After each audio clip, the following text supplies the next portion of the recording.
Hello and welcome to another episode of The Love Experiment. I am massively, hugely, enormously interested in the power of love to change anything and everything for the better, no matter how impossible that looks like in the world that you, we, I, the world that we're living in. And to remind you of the hope that we have for the future because of the greatness that we have within us. And in every episode of this, I'm going to be reminding you of the truth of who you are. So as promised today, I want to talk about the two ways that we can view the world, the two world views that we can potentially come from. We all have a worldview, whether we know it or not, whether we realize it, whether we are aware of it. And it's like, so a worldview is the lens, the eyes, if you like, that you see the world through. And those, very often we look at the world outside of us and we just think that what we are seeing is what is.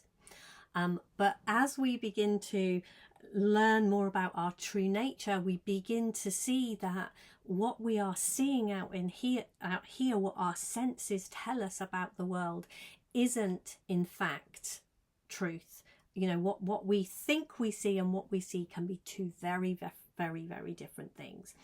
And one of the biggest things that influences that is the lens with which we view the world through. That could be the thinking we are in moment to moment, and we definitely have moment to moment thinking which influences our worldview, but we also which influences what we see out there in the world, and it can change moment to moment.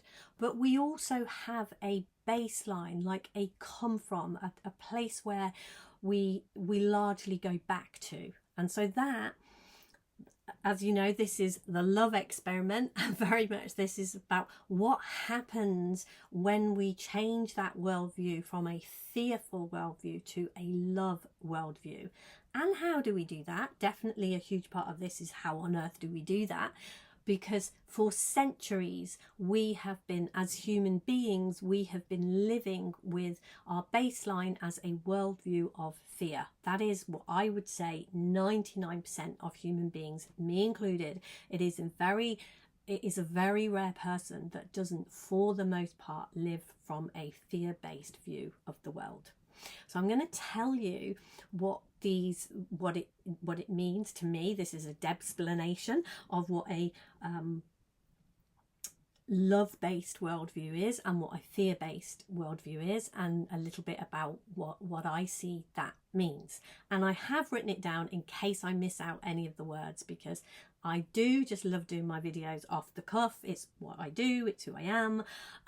But I thought I know I've tried to do this and then thought I can't remember all the words. So here we are. So a fear view, if we live from a fear-based view, this is based in disconnection. So the first thing that happens is we feel disconnected. So a fear-based view, that the feeling of fear within us is warning us that we have got a wrong view. We are misunderstanding. We have got a wrong view of who we are, who God is, and how the world works, how other people are.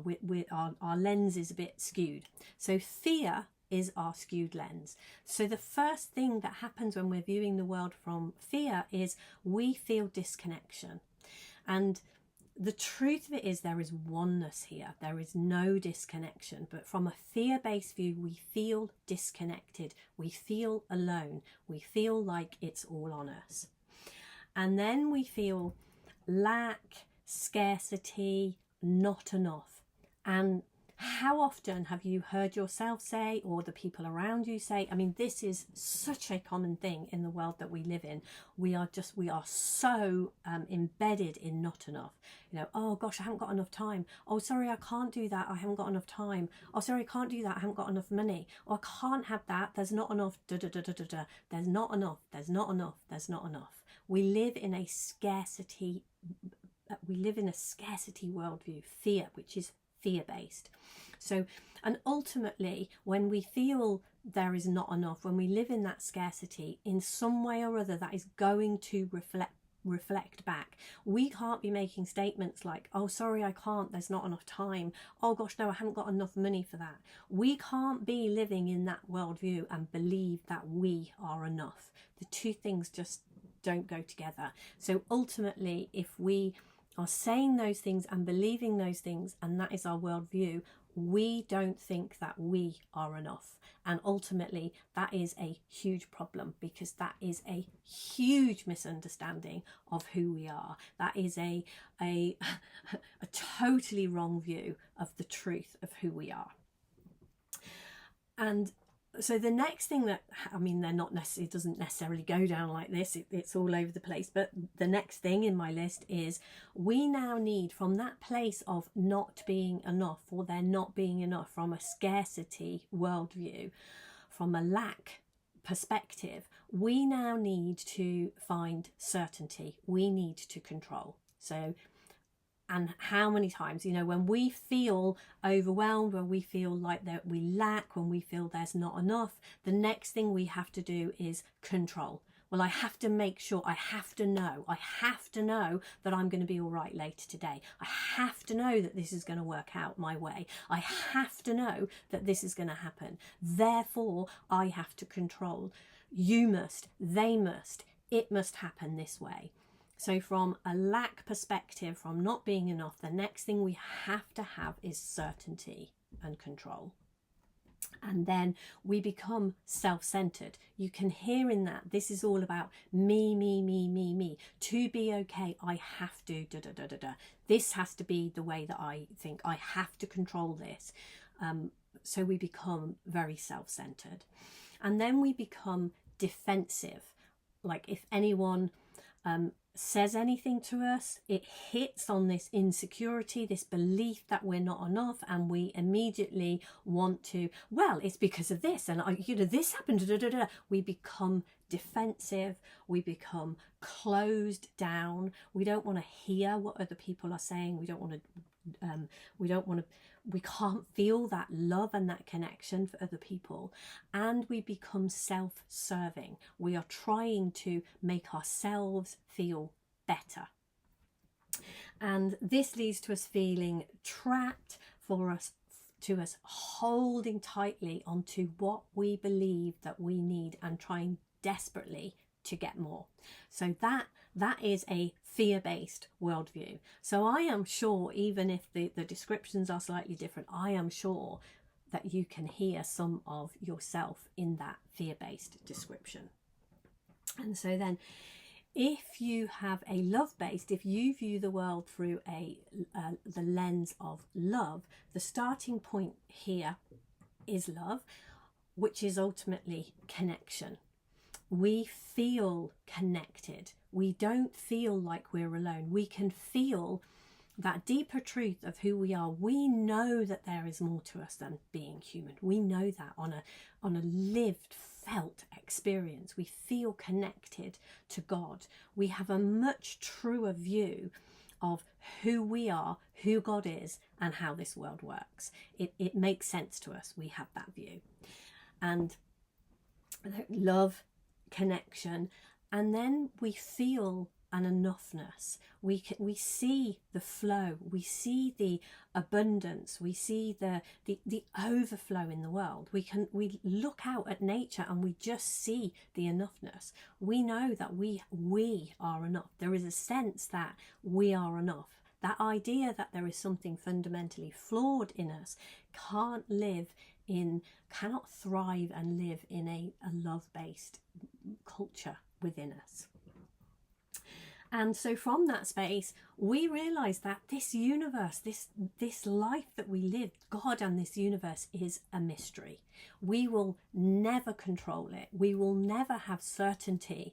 The minute we think, even sharing this video, this opinion, I have watched myself over the years of being on this journey and looking in this direction. And every time I think I know something, that slips through my fingers like you can't hold on to it. We live in a mystery, and we do not have control in that sense. But we know that life is a mystery, and human beings, we were built for mystery. We love it. We think we want certainty and control, but we actually hate it. It really isn't who we are. We love a good mystery. So we know that the world is a mystery, and we also know that it is okay to make a mistake. Our mistakes don't define us. They are not our identity. They are not who we are. And we can talk about the mistakes we make. It's like, oh yeah, I did that, and yeah, I could have done this, what have you. We are okay to own our mistakes. We learn and grow through them. So we're not perfectionists. We don't have to have that that tight hold and that control and that knowing, because it is okay to make a mistake, to do something that isn't perfect. We're okay to not be perfect. And we are whole focused. We want outcomes that are really good for other people, which ultimately will always be good for us. So this is much more of a flow. It's like, yeah, if what is truly good for me, what my heart truly wants, is truly going to be good for the other. If I actually want something good for the other person, if I want the best outcome for someone else, it cannot help but be the best outcome for me. There's no desperation and panic and insecurity. It is just wanting the best for all. It is whole focused, wanting the best for everyone. And we are open and receptive and in service, all love-based, beautiful human things that we do so well when we are rooted and grounded in a love-based worldview. And we are free, with the freedom to create whatever we want for the joy and fun of it. So everything that the 3 principles, which I am grounded in, the Bible, which I absolutely love, loads and loads of other spiritual teachers that I listen to and follow, all of these things are pointing in this direction. They are all pointing towards us as individuals, one by one, and as a race of human beings, to be shifting from a fear-based worldview, from being rooted in fear, to a whole new paradigm of being rooted and coming from love.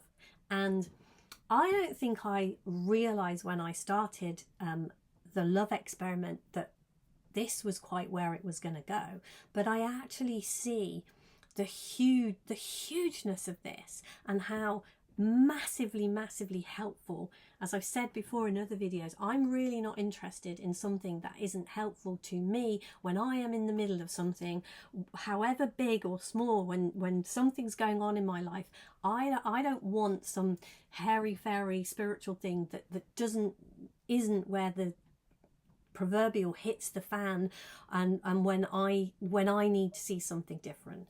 And what I see about shifting from a fear-based paradigm to the way we were intended to be, like when there's a piece of writing that I did. I made a video called Seek Ye First, and I did a piece of writing. By the way, if you want that piece of writing, if you comment down below or message me, I will send that over to you. So I expanded on that a little bit for myself. Seek ye first the kingdom. And it's like saying, yeah, we have to look in this direction. This is absolutely about a paradigm shift, and it will... I guess it's the answer to my own question at the beginning of these when I say I'm massively interested in the power of love to change anything and everything for the better.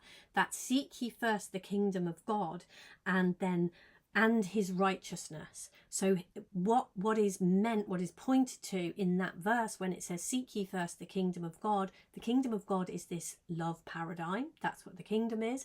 And then his righteousness is the way that we were intended to be as our individual God entity, the way that each one of us has our own way that we were intended to be in the world. And that is the way of righteousness. It's the way that was intended for us, the right way of thinking for ourselves, not against ourselves, being rooted in love, not fear. That is the intention. That's what we were made. That's who we were made to be and how we were made to be. So